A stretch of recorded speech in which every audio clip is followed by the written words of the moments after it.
Hey everybody, Hoosier Jedi here with another review for you. This time talking about episode 11 of season 3 of The Walking Dead called I Ain't A Judas. First of all, I have to apologize to you guys for this review going up so late. Long story short, I moved. It took me a week to get internet in my new apartment, and of course I had to deal with new job and a lot of other just basic real life responsibilities. But things have pretty much settled down for the most part now, so I can kind of get back to my reviewing. So with that said, let's kind of just jump right in here and start talking about what's going on with the characters in this episode. Rick, still crazy. Not really getting better. Seems to be making some kind of an effort, but still not really getting there. And of course, this causes both Herschel and Carl to really basically sort of step right in there. I mean, Carl even says to Rick that I think you should stop being the leader. Herschel takes a little bit more moderate approach by telling Rick, you really need to get your act together, or we're all in deep stuff here. But of course, you don't come back from serious mental breakdowns, psychosis, hallucinations, whatever exactly Rick is going on through, just because an old man and a kid throw a few little bit of harsh reality your way. But this is Rick, so he's eventually going to snap out of it. But yeah, I'm getting a little tired of Crazy Rick. Although I certainly can't fault Andrew Lincoln's acting. I mean, he's just really, really delivering here. It is a truly exceptional performance that he's giving here. And, as long as we're talking about Herschel there, let's talk about that scene with him and Merle. That was actually, I thought, an extremely interesting scene. Seeing after everything that's happened and seeing Herschel reach out to Merle. Now, granted, he only knows about Merle by secondhand accounts, but you got to figure that everything he's heard about the guy, except maybe from Daryl, has probably not been terribly positive, to say the very least. But Herschel is, at heart, a very compassionate and kind person. Now, he has his bad moments, but overall, in the whole grand scheme of the cast of The Walking Dead, Herschel ranks pretty much up there as one of the kindest people on the show. And, you see him trying to reach out to Merle and doing it in the way that he knows how to do best, and of course that is drawing upon his faith. Now, what's really interesting about this scene is that Merle himself seems to be quite knowledgeable of the Bible. This is, of course, not something I expected from the guy at all. And if you stop and think about it, it really does make Merle a much more interesting character. You can't help but wonder, did Merle try and turn to faith at one point to help him deal with his life, to deal with his demons? And the way that he can quote the Bible and know it, exactly what it is that Herschel is drawing upon exactly would seem to indicate that. Now, of course, circumstances would pretty seem to heavily indicate that if Merle ever did turn to religion at one point in his life, that he later turned away from it to his own detriment. I mean, let's face it, Merle is a murderer after all. So, yeah. But still, that does, as I said, add some very surprising and very strong richness to Merle as a character. He's just not this straight up, racist, murderous redneck. There's more to this guy going on than that. There is possibly, more something. There's more to I guess there's more of it's to say that there's more positive things to Merle than just his love for his brother, and even that's pretty screwed up. But then, what on The Walking Dead isn't? Yeah. Speaking of screwed up, let's kind of get this out of the way since it's sadly become my least favorite part of these reviews, and that's the time to talk about Andrea. We'll come back to Merle in just a little bit. Dear God, Andrea. I've said in these reviews before, folks, that in the comics, Andrea is my favorite character. I love it. I love comic book Andrea. TV Andrea.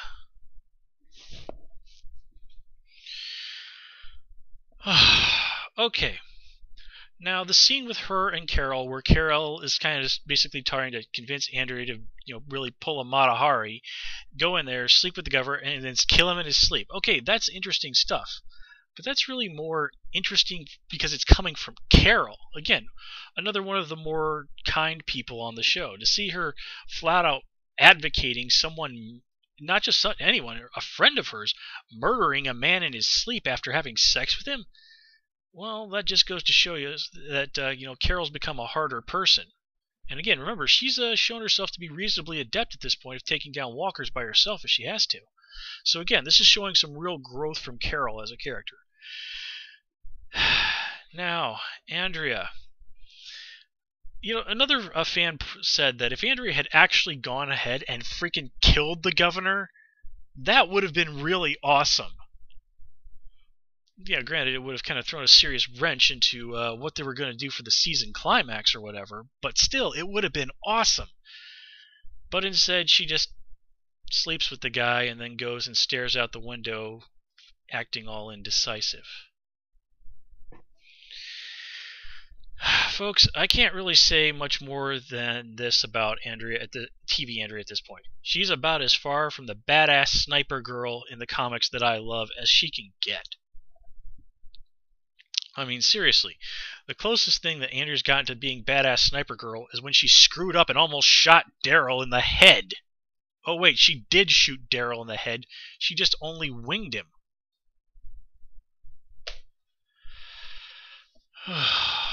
Okay. So anyway, since we've talked about Carol, let's kind of go back and talk about Daryl briefly. And I really like that the way that they're presenting this with this is now that we have both Carol and Daryl. The names rhyme. I'm sorry, Carol and Merle. Jeez, sorry. Carol and Merle kind of in the same place. I kind of like how they're, in a way, playing an angel and devil on poor Daryl's shoulders. But, Daryl's not really a kind of a guy who, unlike Andrea, doesn't really dither a whole lot. He really seems to have very firmly sided with Rick's group in terms of philosophy to how he's going to approach, life in post-apocalypse Georgia. Now, not that he just still doesn't care about Merle, and not that he won't, do whatever he has to protect him, but Daryl has drawn a firm line in the sand with Merle, and that's something that their relationship, it's hinted, really wasn't there before. So that really makes things interesting between what's going on with those guys. Oh, yeah, before I go on, I guess I should give Andrea's character a little bit of credit.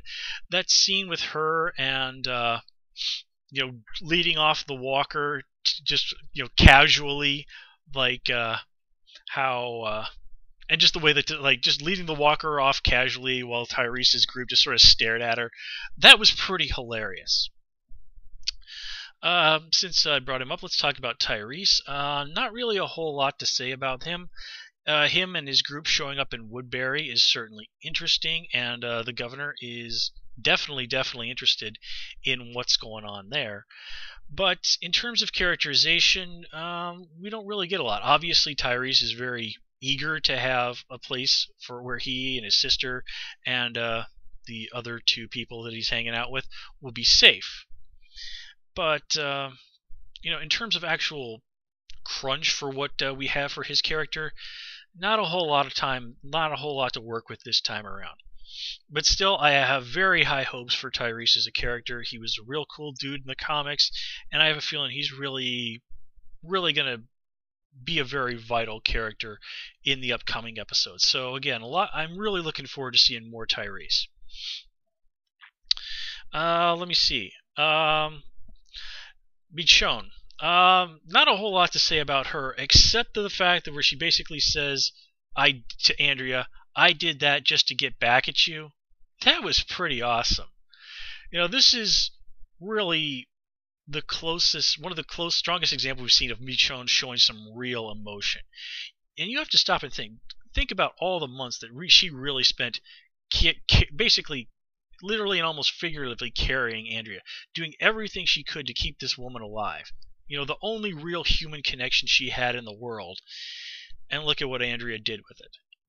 So really, is it no wonder that Michonne would go off and do something like that just to just to screw with Andrea, just to kind of give her a little taste of the pain that she inflicted on Michonne in such a thoughtless way.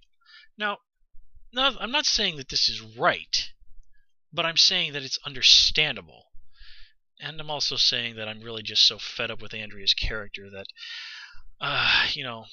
Michonne could probably smack her in the face with a baseball bat and I'd clap. I'm not proud of that particular fact, but I gotta say, that's how I feel. Let's see. Again, this is just an episode where it's all about the pieces moving around the chessboard. Things slowly coming together for when they come together, for when they do, boom, in everybody's face, and a bunch of people die. Because, this is The Walking Dead, and that's how things go. But I do have to say, the Beth got another really great scene. And I have to say, I really, really think they've really stepped up Beth as a character this season. Last time around, all she did was make a half-assed attempt at suicide, and that was about it. Here, she's really kind of, I hate to say something as cliche as the heart, but she's really kind of the optimism, or at least as much as this show is going to allow for optimism. She's somebody who does seem to remember the small joys in life, even if it's something as just singing a song, which incidentally is, if you didn't know, is Tom Waits' Hold On. I'm not really familiar with this particular song before this episode, but I went and gave it a listen on YouTube, and yeah, it really is a very beautiful and wonderful song. And, really hats off to the Walking Dead crew for choosing that song. I don't think I've seen music really work so well on the show since the preview for Bloodletting used Johnny Cash's I See a Darkness. And if you've never heard that song, folks, or you missed the preview, go listen to that. It is just an absolutely haunting song, and it fits with The Walking Dead so well. And come on, it's Johnny Cash. I mean, nothing more needs to be said. It's freaking Johnny Cash, one of the truly great musicians of modern times, Johnny Cash. So yeah, with that, folks, I'm gonna wrap this episode up here. I know this review was a little bit short, but I've been a little discombobulated lately for reasons I've already explained. But I'm going to start working on the backlog. I know the newest episode of this series has already come out. I'm going to try and catch up as much as I can this weekend, but I'm also going to be really busy this weekend. But in any case, folks, as always, please comment, rate, and subscribe. And of course, you can follow me on Twitter at Hoosier Jedi. Until next time, take care and have a good one.